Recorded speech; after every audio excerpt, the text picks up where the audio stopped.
We are launching an exclusive year-long Five on Your Side investigation. Uncovering significant loopholes in Ohio law, leaving women across the state in serious danger. In just the last 6 months, all 3 of these women were shot, murdered victims of domestic violence. Our team of investigators are digging through domestic violence reports, court records, and protective orders, finding just how easy it is in Ohio for abusers to continue to own guns. Investigators Ron Regan and Sarah Buttison are both here tonight. And Ron, both you and Sarah have uncovered how repeated abusers can still pack a pistol. Well, that's right. Last year alone in Ohio, we found more than 34,000 domestic violence cases in courtrooms across the state.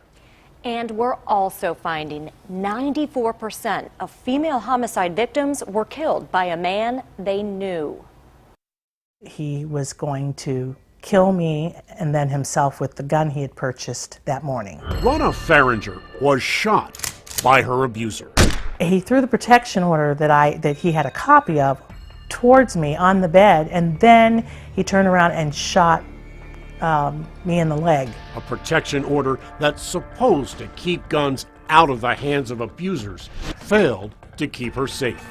They're issued by judges who, with the check of a box, can ban abusers from entering homes, order keys be surrendered, or guns turned over. Did it keep a gun out of his hands? And it did not keep a gun out of his hands because he went and purchased one. Purchased from a gun collector where background checks are not required.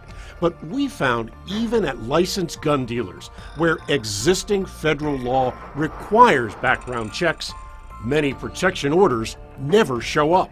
Why? Emergency temporary orders, like the one issued in Ronna's case, are not even filed in the federal criminal database. And Ohio has no state law requiring protection orders and criminal backgrounds be checked as well. It doesn't stop them from obtaining a weapon. Nobody asks to see or if there is a protection order against anybody buying a gun. Even more troubling, if an abuser already owns a gun, Ohio also has no state law authorizing the cops to take it away. We don't have anything else in the law that allows for them to go to somebody's home and say, you have weapons, I need to get those weapons. Alexandria Rudin is an expert on Ohio's domestic violence laws, who has represented victims for more than 30 years. I think that in this particular area, that a law could save more lives. Lives of women like Emily Young. The Orville mom had a protective order against her husband, but just one day before he was supposed to be sentenced on a domestic violence charge, he shot and killed Emily, while their 6-month-old twin daughters sat just feet away in the back seat of their SUV. Both Emily Young and Ronna Farringer are victims of a system riddled with loopholes, a system abusers are intent on exploiting.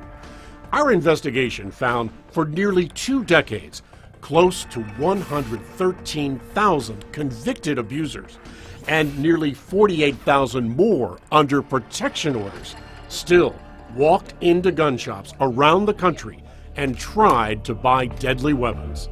Here in Ohio, every single one of these abusers was subject to a protection order. But despite specifically requiring abusers to turn over weapons, all were able to get guns. We suspect that there isn't a lot of confiscation that's happening. Dr. Shannon Fraterelli is one of the nation's leading experts on gun violence. Here at Johns Hopkins Center for Gun Policy, she's found abused women are 5 times more likely to be murdered if the abuser owns a gun. Where we've looked, there really aren't systems in place that follow up on those checked boxes and assure that the guns that are possessed by people who are now prohibited from possessing them are removed from that violent situation. In the last 5 years, we found 31 cases involving abusers who had guns, despite protection orders. And in this case, the alleged abuser was even allowed to keep his gun.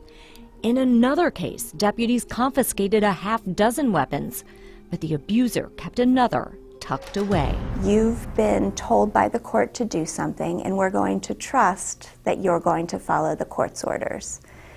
And I'm not sure that we do that in many areas of law when the stakes are so high. But gun advocates argue new state laws are not needed, just better enforcement of existing federal law. Even victims can be more vigilant. Don't accept police saying there's nothing we can do. But it That's sounds a like lie. you're blaming the victim.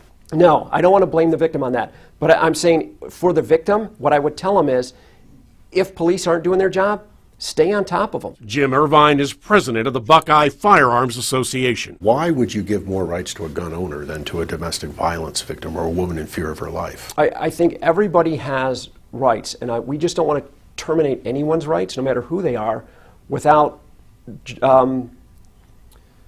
the right word? But if someone dies, that's a high price to pay.